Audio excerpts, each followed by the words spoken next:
Hello, everybody, and welcome to episode 4 of the Spirit Cabinet podcast.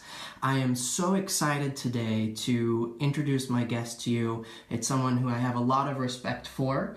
The guest today, who I think is absolutely phenomenal and I'm excited to pick her brain, is intuitive, medium, author, teacher, and just all-around amazing person, Sharon Klingler. She's the author of Intuition and Beyond, Spirit Speak, Power Words, and many other titles. She's also a registered Lilydale medium, and I feel very blessed to consider her someone who's been a mentor over the years. So, Sharon, I thank you so much for doing this. Well, thank you so much, Travis, and I appreciate you so much too, and I consider you a mentor to me and a friend as well. And a very important one, too. And God bless you, and thank you for having me on your show. No problem. Thank you. I appreciate it.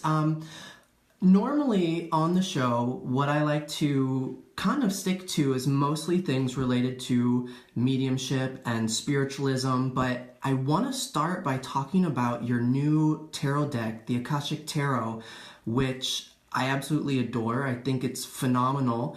I was a big fan of Sandy's energy oracle cards, and so I was waiting for this one to be released, and I think it is amazing. How did this deck come about? Well, it's really kind of funny because, I have been using the Rider-Waite deck my whole life, and that's a long time. I mean, I started reading Rider-Waite, I think I might have been 14, and when I started reading the tarot, and so that you're looking at 50 years plus there, and I do believe that actually many tarot decks, Arthur Waite got a lot of things really right, because his symbolism and that type of thing is so universal, although, it's also true that much of his pictured stuff, especially of the major arcana, he actually come from decks from the 14 and 1500s, like the Versace, the Visconti Sforza, and the Marseille. And so it's not like he created it, but he kind of refined it. But over the years, as I worked with it, there would be times when I'd be doing a reading and I'd get a card and it would say part of what I wanted it to say or I thought it should say. But I really thought that I could, it would be nice to really kind of get into what the Akashic Records, I've been working with the Akashic Records a long time, what the Akashic Records, the next step they would take me to in any kind of certain card and the development of what it would share and that type of thing.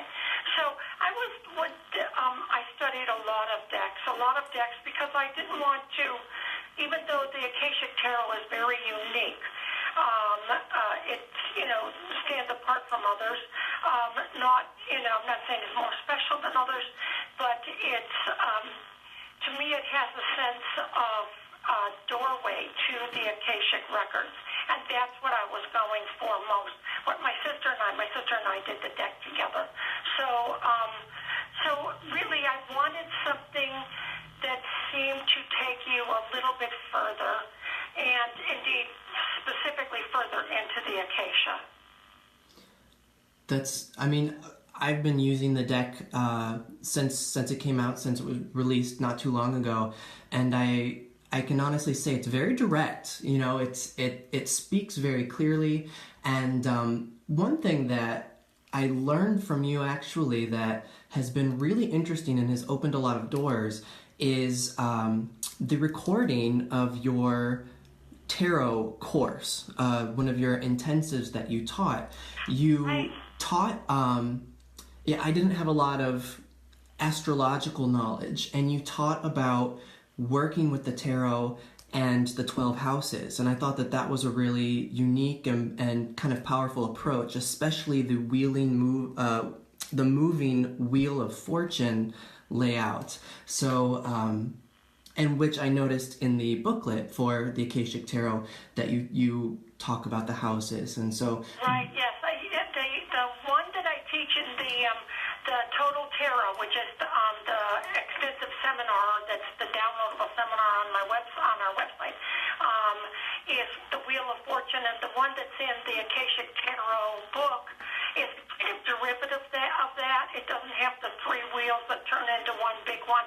It actually just has the 12 houses and then the path that goes through them. So it's a little bit, the one in the Akashic Tarot book is a little bit simpler, but that's okay because, I mean, it's not so simple that it's not so basic that that leaves any stone unturned.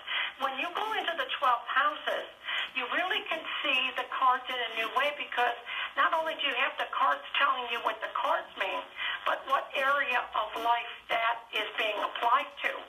Your career, your love life, your creativity, your communication, all of that type of thing, your friends.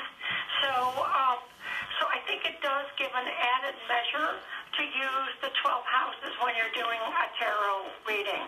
So yes. And I also wanted to say this summer at Lilydale, I'm doing a week-long workshop on the Akashic Tarot, and it's an all-day, 5-day seminar.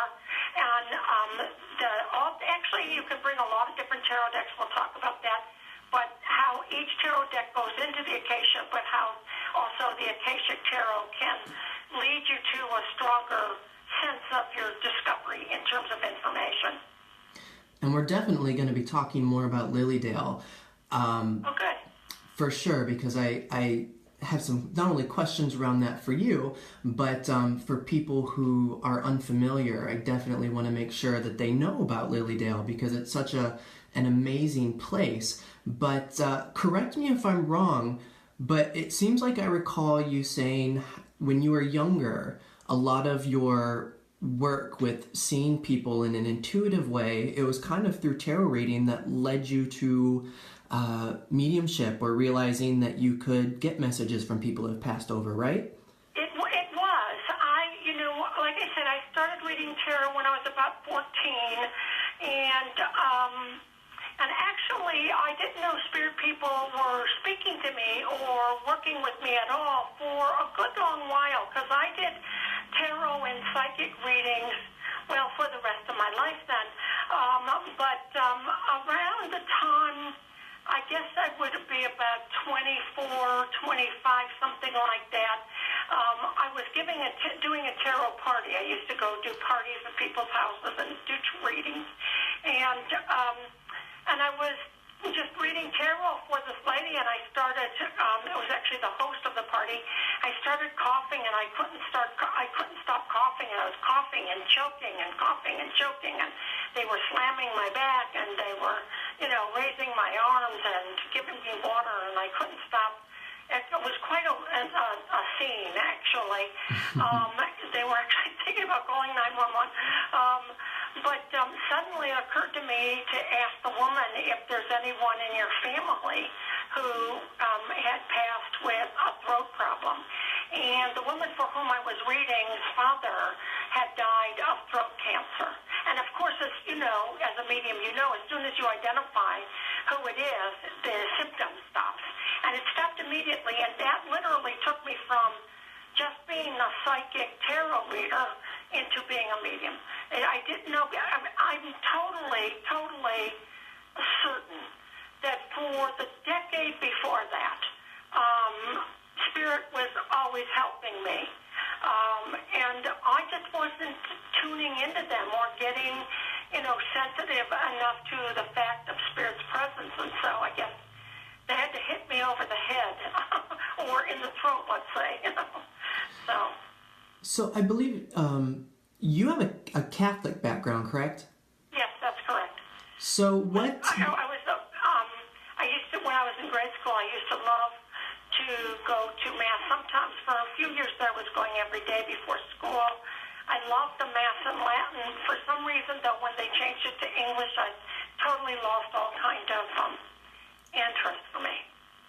Which doesn't surprise me at all.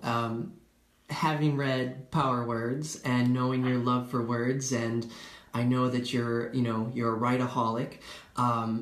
So going from Catholicism to spiritualism, we'd mentioned Lilydale a little bit ago, and you have a home in Lilydale. Do you remember your first time going there? How did you end up living in Lilydale? Oh my goodness, my first time there, I fell in love with the place. I guess it must be back in the late 70s now. I'm guessing. Or mid 70s, something like that. And I was just like, I'm certain I must have been in Lilydale in a previous life and had it be a part of my real significant experience in the 1800s, because there was a sense of, I'm home. I've come home. You know what I mean? Mm-hmm. And then, of course, all of that spiritualist and spirit communication opportunity to practice, to go to classes, to study. Just, you just can't beat it with a stick. It's just fantastic there.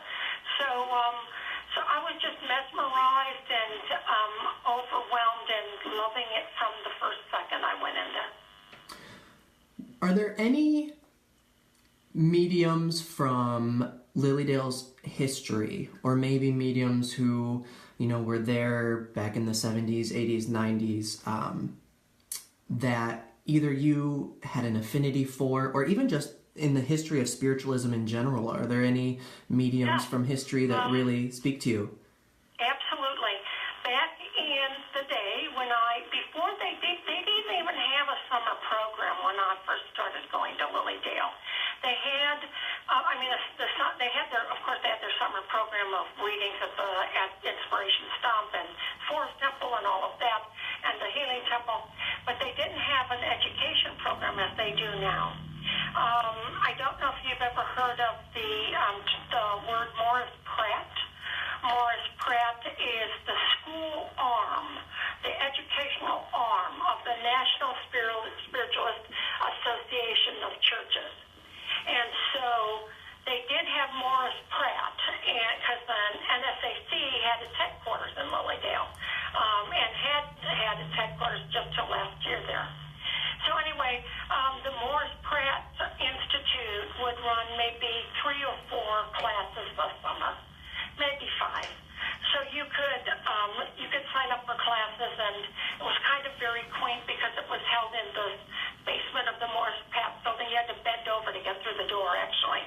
So it was typical 1800s building.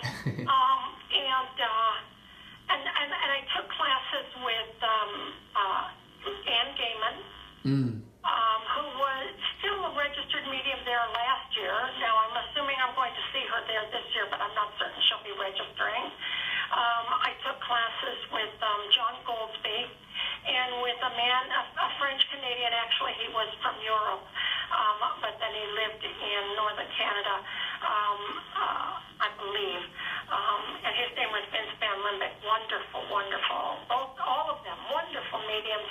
And they were the people that I cut my mediumship teeth on in terms of classwork. Exceptional opportunity to learn from those wonderful people. No, you can't get those. I mean, they're not teaching anymore, any of them. Of course, so they're getting on, and God bless them. Well, so am I. But I'm still teaching, luckily. Yes, you have a lot more to do. Yes. And, one of the reasons that I really wanted to interview you is because, and I was thinking about this the other day. The very first class that I ever did with you was 10 years ago. Oh, my. Which blows my mind because it doesn't seem like that long ago at all. And in the interim, in the meantime, I've been very blessed, and I've gotten to take different classes at Lilydale and other spiritualist camps, and I can honestly say that there is a unique style, not only in how you demonstrate for people who watch you at the Stomper Forest Temple, but you have a unique style in how you teach. One of the things that I really got a lot out of with you were your unique approach to linking techniques for connecting with spirits when you are demonstrating. How do you come up with your style? And it seems too like you're always coming up with fresh and different ways. Well, after I took those classes with those people, I kept signing up for classes. And I'm not saying that other teachers that I took were bad teachers, but you get to a point where everybody that you take then is then teaching clairvoyance, clairaudience, clairsentience, clairvoyance, clairaudience, clairsentience, and it's something that you get to a point where it's like been there, done that. Yeah. And I'm always trying to develop new techniques for myself, to take not only to take my mediumship to higher places, but to take my experience of spirit deeper and make it stronger for me to have more fun. And so every summer, I get to do galleries all through the year at the various places that I go to speak and that type of thing. But really in Lilydale is where anybody could really get the most exposure to doing many, many galleries. You could work 3 times a day, every day, all summer long if you wanted to do public mediumship. So I actually go with the intention of Spirit, teach me something new. And with the intention to learn it for myself and then also to share it with my students. And Spirit has never, ever, left me wanting. I kind of start to think every summer, well, I don't know, how am I going to develop anything after that? It's just, you get something new and then you get something more new, and it's a wonderful, wonderful gift. So I keep asking Spirit for new insights, greater depth, a new way to speak to them and to connect with them. And then they show me. So really all of the techniques that are in my books, except for, your foundational material, which I did learn from 3 fantastic mediums, are really pretty much from Spirit. Now, you had mentioned teaching a 5-day or week-long course related to this new tarot deck in Lilydale this year, but you're also doing a class, I believe, on sort of different cultural styles or different cultural approaches to presentation of mediumship. Is that right? Right, yes. Yes, it's, we're having, for the first time ever, we're having some theme weeks in our educational program at Lilydale.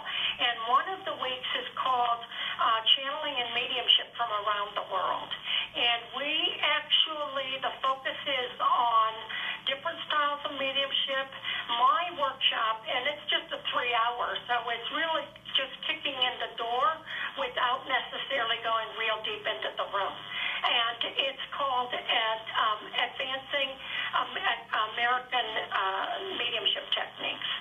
So that it kind of, really the 2 strongest mediumship techniques that you see out there, or styles, let's say, are American and English. And I actually feel that there's a middle ground between those 2 that really gives you the opportunity to have both of them, and indeed have you develop it the way you want to. So that's my 3-hour workshop that week. But boy, we have everything from channeling and art and trance channeling and spoon bending from mediums from 12 different countries that week. So it's very, very exciting to be in Lilydale this summer, as it is every summer for me, but also to be a part of something that is so unique. You're not going to be getting that anywhere else, really. Oh, absolutely not. I was looking at as I do every year, but just kind of looking through this year's book for Lilydale, and you're so right. There's something for everybody. There's just so many classes. Sometimes it's hard to pick. When you're deciding. But you perfectly set up my next question, talking about the 2 main styles that are really predominant are sort of an American presentation and an English style of presentation. And I believe not too long ago you did a class with Andy Bing, and I know that for the past few summers you teach a longer, I think it's a 5-day class with Lisa Williams. And I actually didn't, the plans had changed and I did not end up, I'm sad to say, I didn't end up doing the class with Andy Bing. I don't know, travel plans or something had changed. But he is coming to Lilydale. I'm very happy to say, I think in 2019. Yes, Lisa and I do a class, and it's wonderful because she does English style. I do a kind of a little bit of a twist American style, because I do not do, client-centered mediumship. But I don't do spirit-centered mediumship in the way that the English do. I kind of twist it up for myself. And so, and Lisa and I are doing a week-long again this year, too, in public mediumship and advanced mediumship. And it's really a fun thing to do, to be able to, take two different styles to a classroom and allow them to play with all of the different things that we teach. And we really do have a lot of fun together. So we've been friends for a long time. And it took my sister and I a little coaxing to get her to come to Lilydale. I think that was back about 4 or 5 years ago. And but now she's there and she moved there. So so she loves it too. I wouldn't be able to live there in the winter. I have to say that. Yeah, you get some harsh winters. Oh, yeah, no, it's pretty cold, and the snow doesn't go away till May, and, it's pretty bad. One thing that I wanted to get your opinion on, or maybe a piece of advice for people who are practicing mediumship, is that a lot of what I see, and a lot of when I have conversations with people who are newer to learning and developing their mediumship, is sometimes I think people struggle to find their unique style. They may take a class with a particular mentor, or they may see more of a public figure, and they kind of, they'll mold themselves after Teresa Caputo or John Edward or all these people that we see. What is a piece of advice that you might give to someone just starting out and sort of finding their own style? Well, it's kind of funny you should say that, because if someone were to ask me that, I would say to do just the opposite. I teach that if you see a medium whose work you like, that you should ape them. You should learn from their style. You should learn some of their techniques. There's absolutely nothing wrong with that. But sometimes I see people learning from this medium or that medium, and then restricting themselves only to that paradigm. And sometimes it feels as if I see some mediums who have extraordinary linking abilities and evidence abilities, but because they're stuck in a shoebox of this structure or that structure, sometimes it doesn't come out all the way, or they don't give themselves the freedom to be immediately responsive to their spontaneity. So what I would suggest is to study as many people as you want, and certainly get in-depth learning from the people you like the best, but always, always, always make the God inside you the one who drives your boat, the one who is the captain of your ship, and allow yourself to pull a whole bunch of things from a whole bunch of people, and then ask Spirit to direct you in finding some of your own ways too. Is there something that you see whether it be television or people who may visit, or is there something that you see in a lot of the modern demonstrations of mediumship that you think are either poor habits, or are there poor habits that you tend to see students fall into? Yes, there are some of the habits that are very difficult to climb out of. And this is actually, I think, the very worst one to climb out of, is when mediums link the pieces of information together, and I'm not talking about linking the spirit, but when you get, say I have the name Uncle Joe, and say I have a man with a bad leg, and then I get an image of a Navy cap or a Navy ship, and then I get somebody who went to school in New York City. Well, what a lot of mediums do is say, I have your Uncle Joe here, and he was in the Navy, and he had a bad leg, and he went to school in New York City.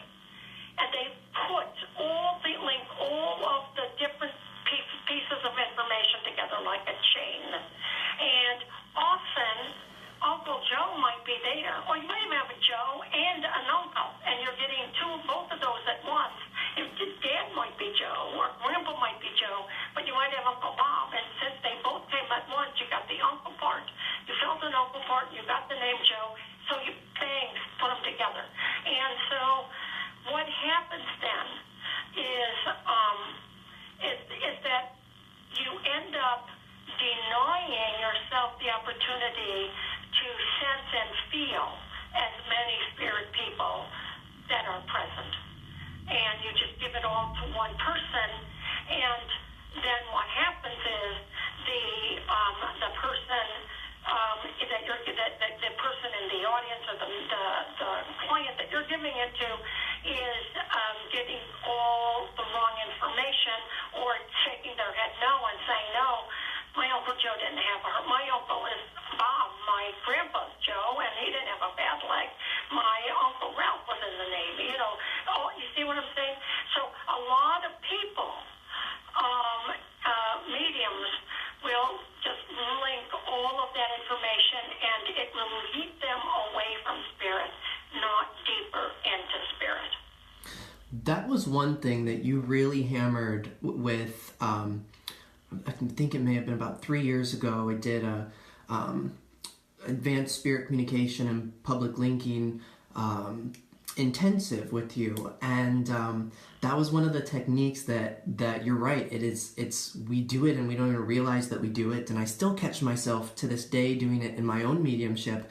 But I also have noticed too that a lot of the things that I've learned from you in regards to public demonstrations, I have found have really helped in private sittings also. Oh yeah, it really is, because the energy, you'll still get, even in that particular example, you'll still get a lot of spirit people for one client who's sitting with you. And if you give all of those pieces of evidence to quote Uncle Joe, your client won't know what the heck they're talking about, because Grandpa's name was Joe, and this one was in the Navy, and so it really is very, yes, all of the things anything that you can learn from public mediumship, you can use in private work, and anything you learn from private work, you can pretty much use in public mediumship too. So they all cross over to each other, because you know what, the basic reality is that talking to spirit, feeling spirit, and letting spirit share with you is going to be the same experience whether you're in a room with one person, or a room with 5 people, or a room with 100 people. Now, additional to that though, when you're in a room with 100 people, you're going to have a whole way big more bunch of spirit people. So you do have to learn maybe a greater development of speed, and how to link with several spirit people at once, so you can find the sitter, the individual in the room who's supposed to get the message. One thing that I like about your perspective is that, you teach that connecting and communicating with spirits is everyone's right. It's everyone's birthright. Because a lot of the old stuff, some of the old dogma that you find in spiritualism says that, mediums are born, not made, and there's that whole debate. Yeah. As more people are sort of claiming that ability to communicate with spirit and learning to make connections for themselves. When you think about maybe, I don't know, 10, 20, 30 years down the road, where do you see the role of the medium in society? Do you think that it might become obsolete, or do you think it'll just evolve in some way? Oh, I don't think in any way that it's going to become obsolete. The deeper we go into the Aquarian age, I think the more and more people will be interested in mediumship, and indeed more and more people will be interested in spirit communication just for their own endeavor. You know, the Aquarian age takes us to way higher planes of mystical, psychological, and spiritual reality. So, no, I don't think it'll be obsolete at all. Now, some people say, and I believe that there's a possibility of this, that as we go very deeply into the Aquarian age, that telepathic thought might, or telepathic communication might be a part of everyone's experience. Only because, again, as we move into the Aquarian age, the ability to acquire and experience what the Bible calls the gifts of the Spirit are going to become more and more and more real and more popular in the workaday world. If this was popular, there wouldn't be all the medium shows on TV that there are. You know, so I think that there is a fundamental interest in the things that lie beyond the veil, behind the veil. All sorts of things. Not just spirit communication, yes, but astrology, numerology, mysticism. I mean, when you're looking at a talk show and the host says, "Oh, I'm not going to get a new car, Mercury's retrograde," and they're just a regular TV host without even a toe in the spiritual world, then you know that we're being taken to a broader plane of and a deeper experience of thought and mind and understanding.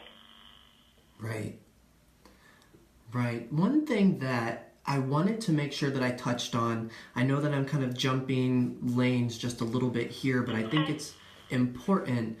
The very first class that I ever did with you, I think in Cincinnati at Rose Van den Enden's old office, one of the first things you did on the board, on the whiteboard in the classroom, was you wrote the word protection, and then you put a big X through it. And a lot of people, I think more and more people are catching on to this, but there's still a lot of people who think that when it comes to opening up to the other side, that there's a need for some sort of psychic protection or something to be, shielded from. So can you talk on protection versus no protection? Oh, that's actually probably the saddest thing of all, because people who use protection, I really think, are seeing the spirit world and themselves through a very temporal, personal focus and perspective. The spirit is the indwelling God. The soul is the indwelling God. And people who pass into spirit are, as soon as we pass into spirit, we become immediately cognizant, immediately even at an experiential level aware of our divine self. We move into the soul, and the personality falls away from us. That part of us that is full of the ego or whatever have you. The ego belongs to the physical world psychology, not the spiritual world psychology. That's why all the books that you read are about near-death experience. You'll hear, "I never felt so much love, so much joy, so much power. I didn't want to come back." The only reason that is so is because for the first time, those people are having a real experience of the God within them. And everybody's soul is a spark of that God. If there's anybody in the spirit world, I don't believe in evil spirits. I certainly believe that there could be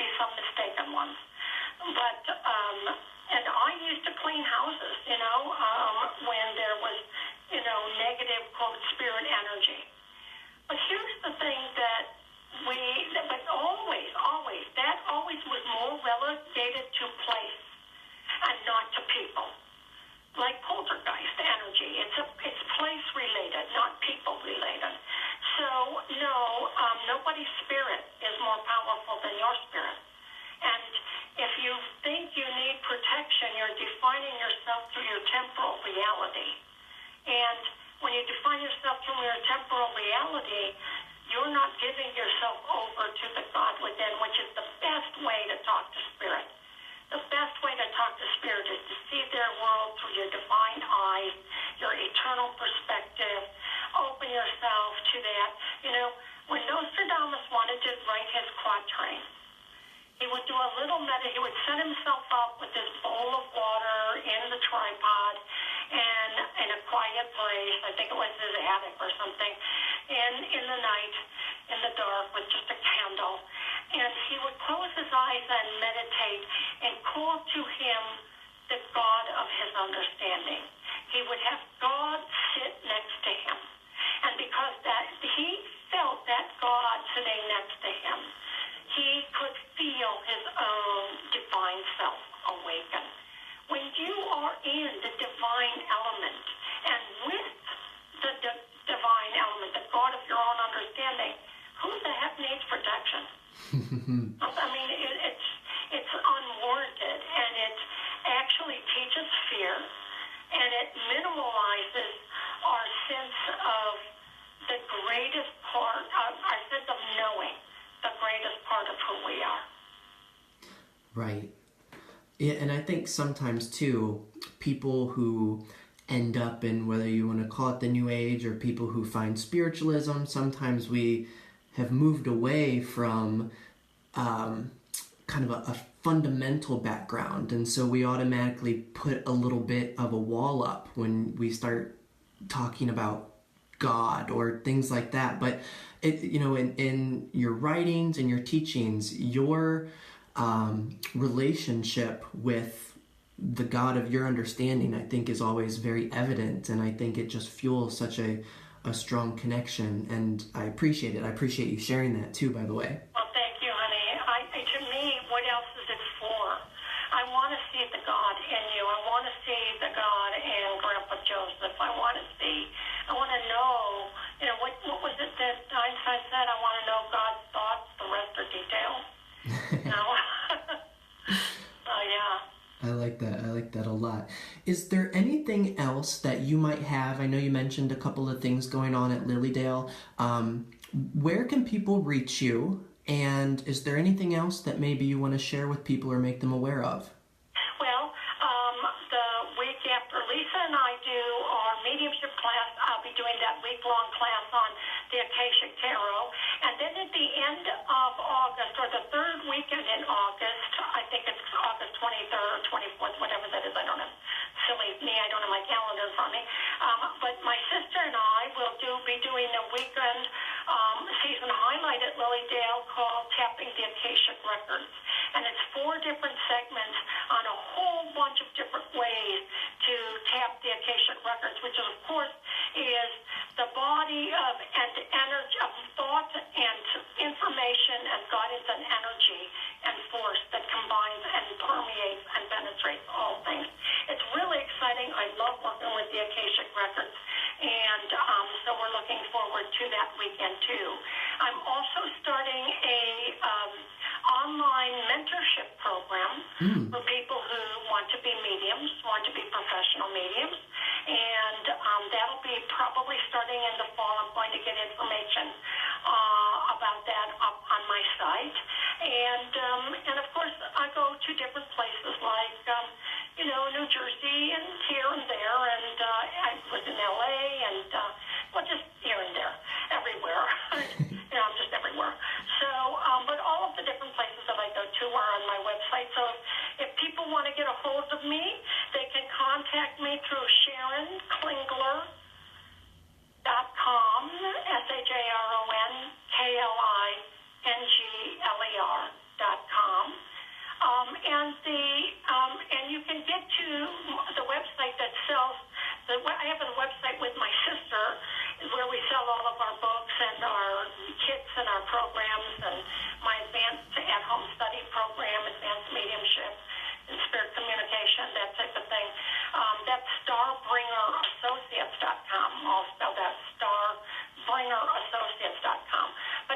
think if you go to SharonKlingler.com and you click on products, it'll take you to StarbringerAssociates.com.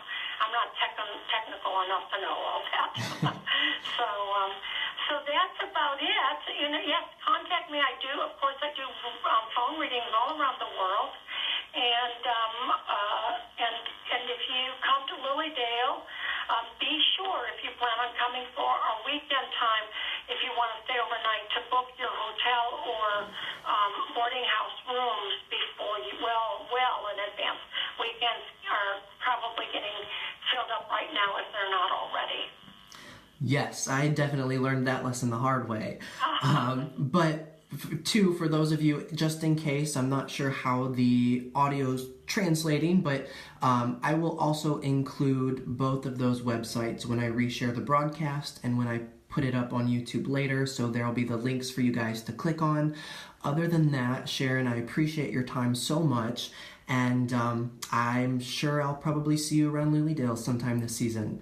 Oh, good. You better.